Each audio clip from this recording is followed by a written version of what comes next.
Ini part sesi terakhir dari bab respirasi pada manusia. Oke, kita akan bicarakan sedikit tentang respirasi internal. Tadi kan yang sudah kita bahas cukup panjang adalah tentang respirasi eksternal. Respirasi internal itu gas exchange-nya atau pertukaran gasnya itu dari dalam darah itu menuju ke jaringan, atau sebaliknya dari jaringan itu menuju ke darah.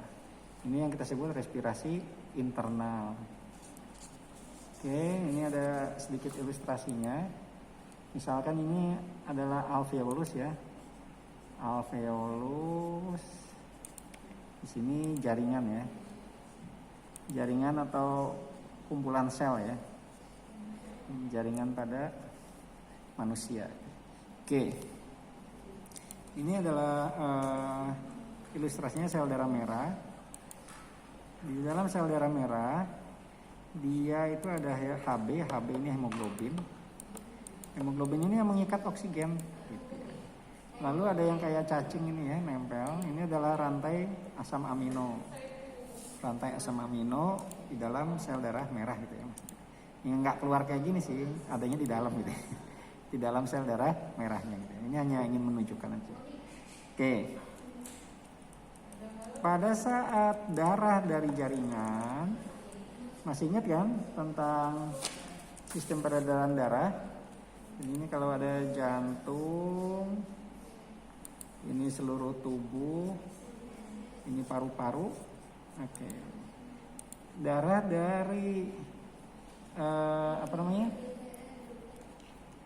dari bilik kiri itu membawa darah kayak oksigen ke seluruh tubuh. Lalu dari seluruh tubuh darah ini membawa CO2 atau membawa darah kotor yang akan ditukar dengan oksigen. Ini darah dari bilik kiri seluruh tubuh ditukar nih, oksigennya udah diambil oleh jaringan, sampah metabolismenya CO2 dibawa oleh darah menuju ke jantung. Nah di jantung CO2 ini ditukar lagi menjadi oksigen. Di mana pertukarannya? Itu yang eksternal ya, ke paru-paru. Di paru-paru lanjut lagi diedarkan di seluruh tubuh melalui bilik kiri. Masih ingat ya pelajarannya semester 1. Nah, ini sel darah merah. Sel darah merah ada 4 hemoglobin dalam satu eritrosit. Pada saat dari jaringan, dia ini lagi dalam kondisi seperti ini. Kondisi miskin oksigen. Jadi yang banyak CO2-nya nih. CO2-nya ada diikat di rantai asam amino. Rantai asam amino atau ada di plasma darah. Di plasma darah dalam bentuk CO2. Kalau kamu buka minuman bersoda itu ya, itu banyak mengandung CO2-nya. Jadi CO2 ini zat yang mudah larut ya dalam air. Tingkat kelarutannya 4 kali lipat lebih tinggi daripada oksigen. Atau ada yang dalam bentuk HCO3, asam karbonat ya, di dalam plasma darah.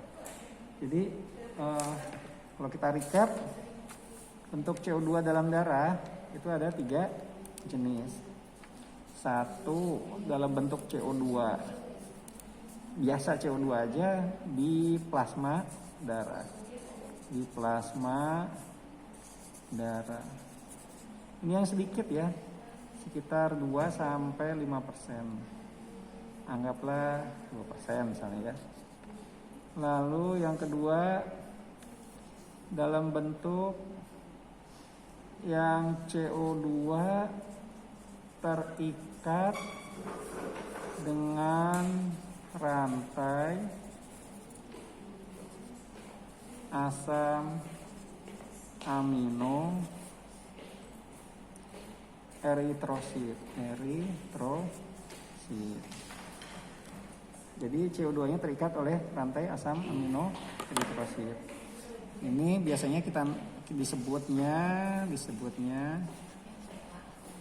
karba amino hemoglobin. Karba amino hemoglobin. Ini kira-kira cuman 10% banyaknya. Nah, sisanya CO2 yang di dalam darah itu yang paling banyak adalah dalam bentuk asam karbonat. Ini ada di plasma darah. Sekitar ini 12 berarti sekitar 88% ya. 80 sampai 88%. Jadi ada bentuk CO2 dalam darah, ada CO2 biasa larut dalam plasma darah. Plasma darah kan air ya, mayoritas air. Ada yang terikat dengan rantai asam amino sel darah merah, namanya disebutnya karba-amino hemoglobin. Lalu yang ketiga, ini yang paling banyak dalam bentuk asam karbonat di plasma darah. Oke, kita lihat lagi. Nah, ini dalam situasi kayak karbon dioksida menuju ke alveolus di paru-paru. Pada saat lewat sini, nah tekanan oksigen, ini tekanan parsial ya, di mana itu di paru-paru itu lebih tinggi daripada tekanan oksigen di darah, di dalam darah. Jadi di sini masih ada oksigen, sini. Oksigennya disisakan satu ya. Pada saat keluar di dalam sel darah merah masih ada satu oksigen dari 4 hemoglobin. Nah, tekanan oksigen di paru-paru lebih tinggi daripada tekanan oksigen di darah. Maka berlaku hukum fisika, yang tekanan tinggi menuju ke tekanan yang rendah, makanya oksigennya akan masuk terus ya sampai terisi, hemoglobinnya terisi penuh oleh oksigen, terikat oleh oksigen. Oke. Nah, CO2 di paru-paru, tekanan CO2 di paru-paru lebih rendah daripada tekanan CO2 di dalam darah. Sehingga yang tadinya di sini ada CO2, di sini ada CO2, di sini ada CO2, di rantai asam amino CO2, di plasma juga ada CO2, maka CO2-nya akan keluar dari pembuluh darah secara difusi itu menuju ke paru-paru, ke alveolus tepatnya. Alveolus. Oke, di sini ada yang HCO3. HCO3 ini akan saya jelaskan di diagram yang sebelahnya. Intinya dia akan masuk dulu ke sel darah merah menjadi CO2, lalu CO2-nya akan menuju ke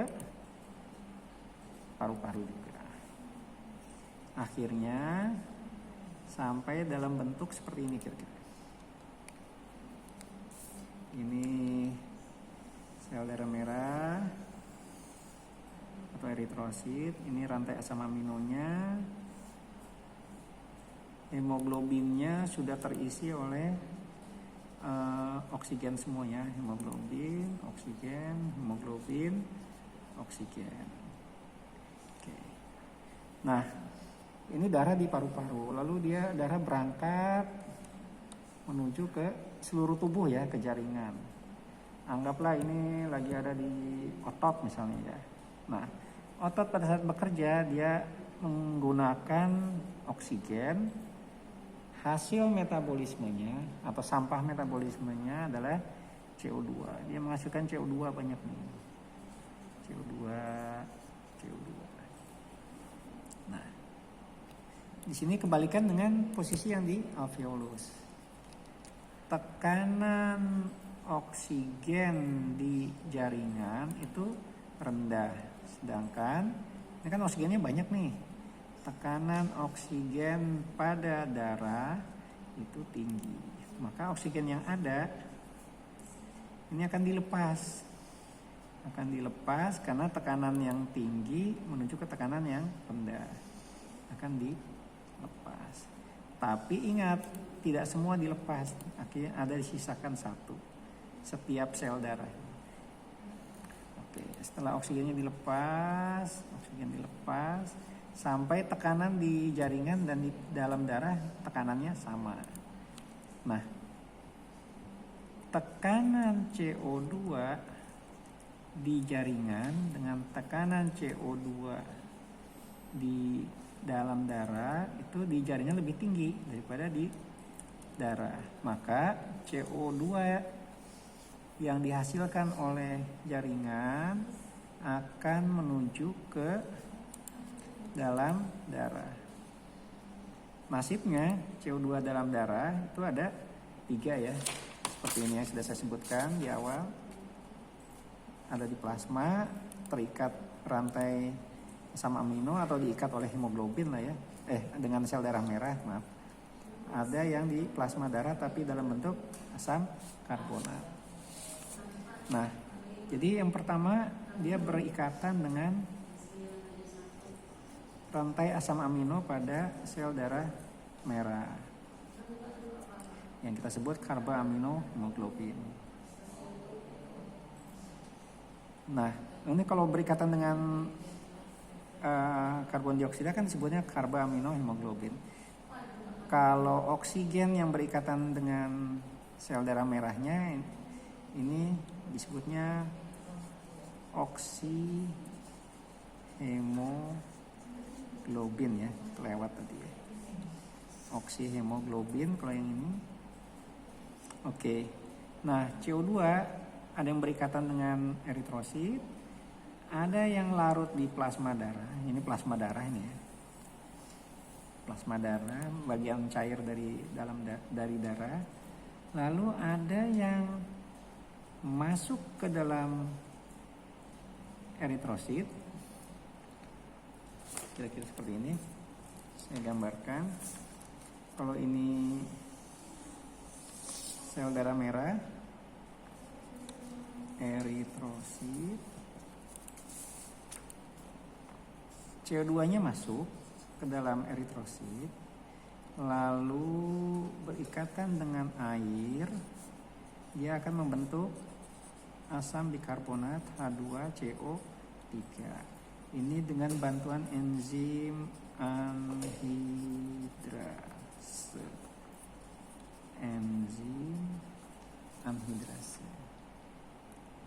Ini reaksinya bolak-balik ya. Reaksinya bolak-balik atau reversible. Ini asam bikarbonat. Nah, asam bikarbonat ini langsung dirubah lagi, reaksi bolak-balik menjadi asam karbonat. Asam karbonat ini setelah dibentuk di eritrosit, dia akan keluar meninggalkan eritrosit. Kalau yang keluar pasti ada yang masuk ya. HCO3-nya keluar, yang masuk adalah Cl- atau klorida, ion klorida. Proses ini yang kita sebut chloride shift ya. Cl shift ya, Cl shift atau pergerakan Cl atau klor ya. Oke, HCO3 ini yang tadinya dibentuk di eritrosit setelah jadi keluar menuju ke plasma darah. Oke, jadi di sini CO2 lalu keluar lagi dalam bentuk HCO3.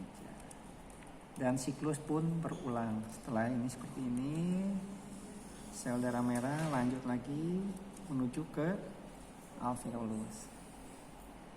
Itu kira-kira hasil dari part 4. Sampai jumpa di midterm. Thank you.